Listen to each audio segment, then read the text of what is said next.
an ancient practice that has absolutely transformed my life. And I mean, it shifted everything in my life.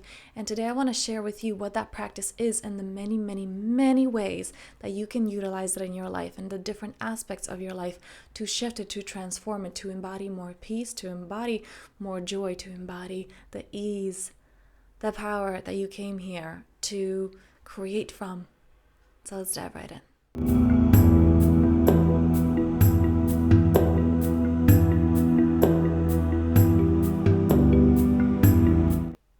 I have had a video similar to this on my channel a while back, but I honestly have no idea what happened to it. I don't know where it went. And when someone asked me, hey, where's that video that you're referring to in a recent video I made, I don't know where to say because that video wasn't there. I tried to find it, don't know where it went, so here we are. The practice that I want to speak about today that you may have heard of, but you will see it in a different way by the end of this video, that is Hooponopono, an ancient Hawaiian practice of recapitulation and coming into wholeness. Now, what does that mean?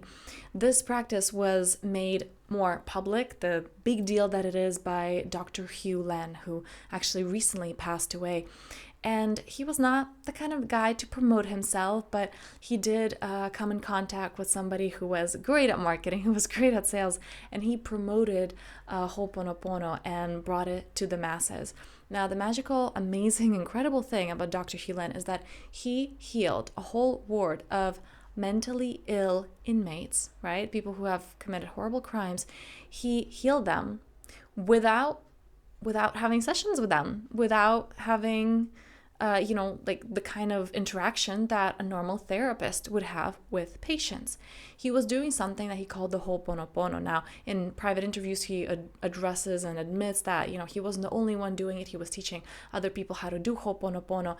And within a really short period of time, I do not remember how long it was, a little bit, I think over 5 years, maybe under 10, they had to close down that word because everybody was either released to go home or a very few people were moved to another facility. And that's it, there was no need for it anymore because they were healed. And how did he do that, right? He did that through Hooponopono. Now, Hooponopono was transformational in my life. And the reason that I know the depth of it, the reason that I was just trying to get my hand on all the research that was out there, watching all of his interviews, reading all the articles, all the books where he's mentioned, was because it worked for me. My brain went from being deeply depressed, right? Romanticizing suicide, not wanting to be here anymore. And in this moment, after I was definitely picking at it with cognitive behavioral therapy, and I remember having this exhaustion. Like the walls were down, my brain can't even function anymore, and I wake up after a really heavy depressive episode that lasted a whole weekend, Saturday, Sunday, and on Monday I remember waking up and the walls are down, my brain's exhausted, and my guidance comes through telling me to type, get your computer, type how to live in the present or how to be in the now. And I'm there like, wow, what kind of hippie bullshit am I typing right now? But because the walls were so down, my brain was exhausted from that overwhelm of the 2 days. I typed it, and one thing to another, my guidance like, click here. And I stumbled upon Hooponopono.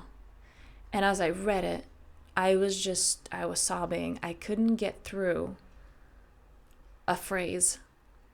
And once I got through that phrase, after like an hour and a half of crying, and I got to the other phrases, something happened. A deep shift happened. And that shift resulted in 2 weeks of deepening into that 2 weeks of deep presence that people around me, my partner at times, like, are you okay? What's happening? And I could just see God everywhere. I could see the energy. I was just one with all of life. And so much guidance started coming through. There was really that state of enlightenment that lasted a little bit under 3 weeks. And I couldn't understand what happened. I wanted to know what the hell happened. It's like you say 4 phrases and your life transforms. What, you come into the state of enlightenment? How does that work exactly? And that's why I researched the hell out of this. And I want to share it with you because it's a powerful practice that for some people doesn't do anything at all. For some people it's transformational. And I want to give you the tools and explain why it's transformational, how to use it exactly so it can change your life. Now, this is something that I do with all clients. Usually with clients, we come up in sessions at least once. I feel like I do it with all of the clients. It doesn't mean that it's transformational, but it does create this incredible wholeness that they get to come back to. Okay, so what is Hooponopono? Dr. Hugh Len was able to narrow it down to 4 phrases. This was taught to him by his teacher, was a Hawaiian kahuna, which is a shaman in Hawaii, who it was a big practice. It was a practice that a whole tribe would do, and it's like forgiving the other people and, taking responsibility for their own lives. It was a whole thing. But he was able to translate it to 4 sentences. Like, this is it. Do the 4 sentences. There's a deeper prayer, which is amazing, and I can actually write it below in the description. You can check out the prayer. That is really powerful. And actually, for me, when I first read the prayer, it kind of sounded more woo-woo. But then as I developed further, I began to understand the meaning behind some of the words. So just, check that out below if it resonates with you. So, Hooponopono. It's 4 phrases, but there's also a deeper philosophy underneath that. So let's start with the 4 phrases. The 4 phrases: I love you, I'm sorry, please forgive me, and thank you. Okay? You can say it in any order. The philosophy behind it, why it's so powerful. By the way, the one that I was sobbing around was, I'm sorry, I couldn't get through that. There was so much baggage of just taking responsibility for my life, for my childhood things. It was like, that was not my fault. Like, what the hell? Why am I saying sorry for that? And it was saying sorry to a part of me. Okay? And this is the big foundation of Hooponopono, is personal responsibility. The idea that you are 100%, feels like a lot, 100% responsible for everything and anything that comes into your reality. You read in a newspaper about a volcano erupting somewhere on the other side of the world, it's on you. And you get to work Hooponopono on that, all right? Those are the teachings of Dr. Hugh Len. And the power of that, when we take responsibility, when we come out of the victim and we take responsibility, hey, that happened, not in a blame, not at all. If you take responsibility, you're able to shift it. You're in control. Not, oh, boo-hoo, it's all my fault. The one that I had trouble going through was the abusive childhood that I experienced, and I had to take responsibility for that and saying, I'm sorry to me. I'm sorry to me for holding on to that for years, because it doesn't go anywhere, right? We take those unprocessed emotions. We haven't processed them. Yes, we were too young to process them. That's a whole other topic. But we choose to carry it right now. I choose to relive that pain. I choose to burden my subconscious with that right now. And I'm sorry for that. And saying, sorry, please forgive me to all aspects of you. Saying, sorry, and thank you for being a part of me, and I love you. And I'm going to get into this, and how do we use this in different aspects of our lives? Because it can be really different practice. So far, to recap, I love you, I'm sorry, please forgive me, thank you. Okay? And 100% personal responsibility. Now, the next part of Hooponopono, understanding the foundation of it, Dr. Hugh Len explained this as if you have a lantern or a lamp, right? And you have this beautiful light. You are this beautiful, pure light. But as you grow up and you take on people's stories, you take mud and dirt, and you put all that on that lantern, and you can't see the light anymore. And here's the thing, why does it matter? Why do we want to see the light? Because you are operating, when you say conscious, or like you have choice, right? Free will. Not really. And this was proven by science, that you're not actually in charge of your life. You're not actually in charge of your directions, or your decisions, rather, in which direction you go is what I meant to say. It's subconscious. 95% of your life is just subconscious. The part of your brain that is responsible for moving your arm is activated before the part of your brain that actually makes the conscious decision of, oh, I want to open the door. Okay? 95%, huge number, 95% of your life is subconscious. That means you're not running the show. There's a program. So you're either receiving from that, from the mud, that is the program, or you're receiving from the light. That place of, I don't know, and you're just guided. You just flow. I'm sure you had those moments where you just feel amazing and you're like, oh, I just want to call this person. And then, whoa, like I just got a problem to my solution, or I got this deal, or I got this money, or I got this opportunity. How did that happen? Because you allowed yourself to be guided by that light, by that frequency state. Okay? So we don't really have free will.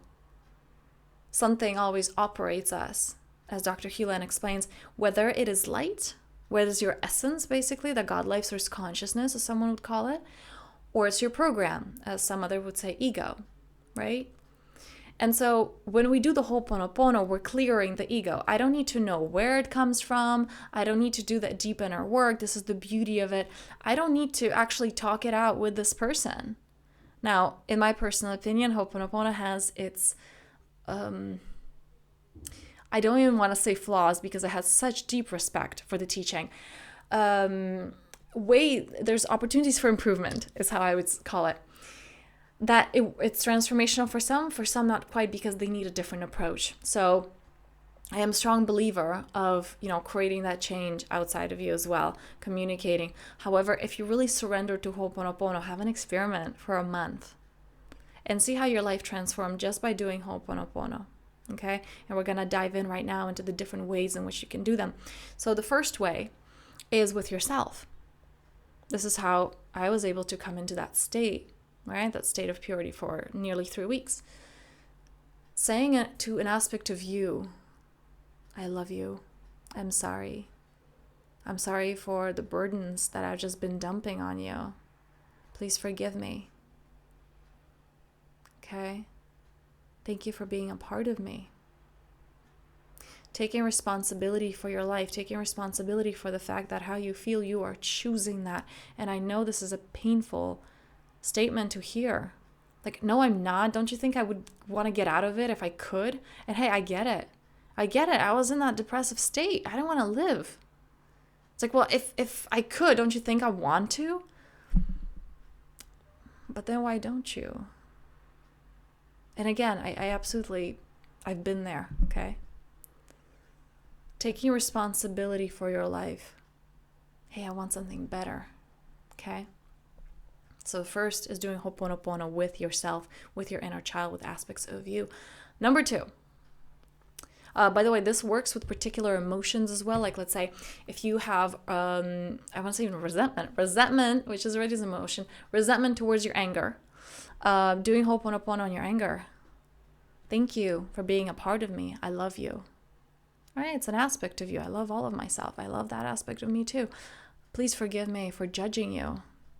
I'm sorry for rejecting you, for not seeing your power, and for labeling you. Right? You can do it with several emotions or aspects of yourself that you're rejecting. Okay? Again, we're coming into wholeness here. Number 2, doing it with another person. This is the beauty of it. You don't have to say it to them. It's really powerful if you do, if this is a practice that you want to share, but you also don't have to. A lot of what we deal with in relationships, right, in our dynamics, whether it's work environments, whether it's friends, whether it's intimate partners, whether it's children, understanding that you don't have to fix them.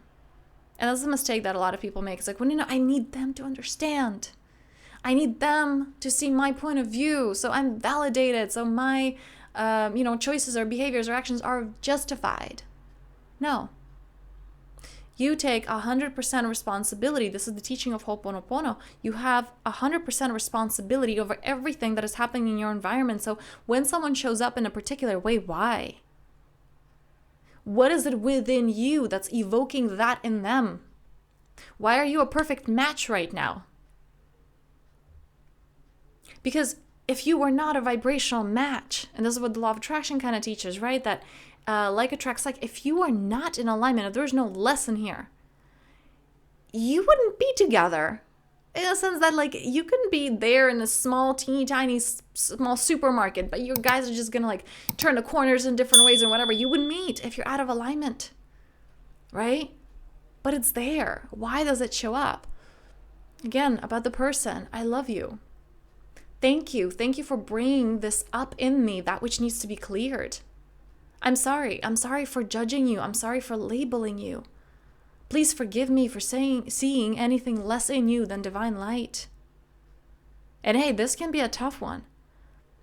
And I'm always reminded of Dr. Hulen, who was there, looking. What he would do is he would look at the files of these inmates, right? People who did horrible things, who like raped and murdered and just horrible things. And he would look at their files and do Hooponopono on him. Why? On the judgment, right? It's like, why am I judging this, what I'm seeing? How am I labeling this person? Why do I see anything else than divinity in them as I'm reading through this? And again, these are people who have done horrible things. And I love an interview of Dr. Hulen where he just really bluntly, someone asked well, what was your intention? You want to heal all those people? And he said, honestly, no, that's not my job. I'm not there trespassing on wanting to heal someone. I'm just here to set myself free. He understood that by seeing them as the divine light, he's not helping them. Well, he is just as a natural byproduct, but it was about him. If I'm judging someone, I'm not free. If I'm labeling someone, if I'm afraid of someone, if I'm seeing someone as a victim or like I'm above them, I'm not free. So he was doing Hooponopono on himself, and that transformed their lives, okay? So he was also doing that distance healing. He was also doing that, like people were reaching out to them about like their sick kids or whatever, and he was doing Hooponopono on him, that this came into his reality. So he has to heal himself, okay? That was number 2, other people, okay? Number 3. And healing into that first of all, because this is a lot, right? If just even the concept like, wait, what? I'm like everything in my reality is my responsibility. What the hell, right? That seems like a lot. And just experimenting with this. Maybe this resonates. Maybe this doesn't resonate at all. Just having fun with this teaching. Experiment with it, okay? Find what works for you. Number 3. We do this to clear physical spaces or objects. So the way to do this is basically the microphone, right? It has the raw material that has an energetic print.